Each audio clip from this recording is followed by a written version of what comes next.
नमस्कार, cook with me चॅनलमध्ये स्वागत आहे। आज मी तुमच्यासाठी घेऊन आले नवीन रेसिपी। चला तर मग सुरू करूयात। त्यासाठी 3 ते 4 कांद्यावरली साल काढून घेतली आहे। कट करून घेऊयात। कट करताना आपला स्लाइसेस जाडसर ठेवायचे आहेत, कारण तळताना तुटू शकतात। अशा प्रकारे आपल्याला रिंग काढून घ्यायचे आहेत।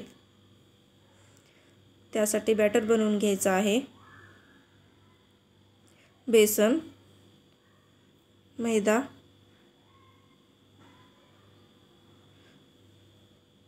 धनेपूड,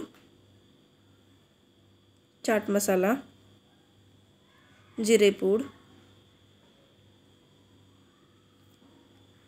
लाल तिखट, हळदी पावडर, चवीनुसार मीठ, चिरलेली कोथिंबीर, लसूण अद्रक पेस्ट हे सर्व टाकून मिक्स करून घेऊया।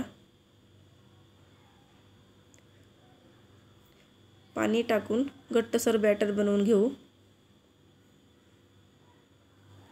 बॅटरमध्ये स्लाइसेस टाकून घेऊया। स्लाइसेस टाकून त्याला छान कोटिंग होईल असे आपण डीप करूया। मी इथे मक्याच्या चिप्सचा चुरा करून घेतला आहे। त्यामध्ये आपण रिंग्स कोट करून घेऊ। तेल गरम झाल्यानंतर आपण रिंग्स तळून घेऊया। रिंगला सोनेरी कलर येईपर्यंत तळून घ्यायचा आहे।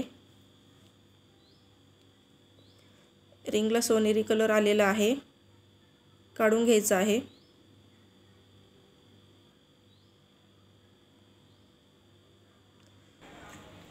पाहू शकता रिंग्स किती क्रिस्पी झालेले आहेत। तुम्ही सॉस सोबत किंवा चटणी सोबत खाऊ शकता। अशा प्रकारे रेसिपी आवडली तर लाईक करा, शेअर करा, सबस्क्राइब करा।